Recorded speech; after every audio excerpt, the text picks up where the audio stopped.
फेरि म फर्केर ब्याक भए भने पुरानै दिनहरुमा म ब्याक गए भने पुरानै तरिकाले मैले र्याक गरे भने पहिला के डर लाग्दो मान्छे भए भने हिँड आफ्नै रिक्समा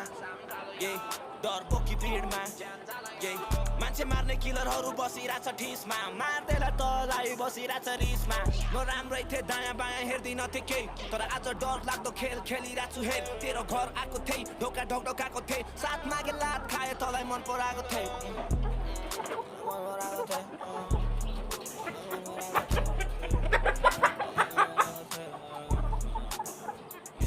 सब थोक छोडी आए तलाई माफ मागे तेरो सहरमा छटपटिँदै रात काटे तेरो खुसीको लागि मैले हार खाए तेरो ग्याङले हेप्यो मलाई तेरै आँखा अघि तर चुपचाप लागि मैले हात कसै केही बोलेन म कुनै परिवारको लागि आमा बाउ मेरो बगवात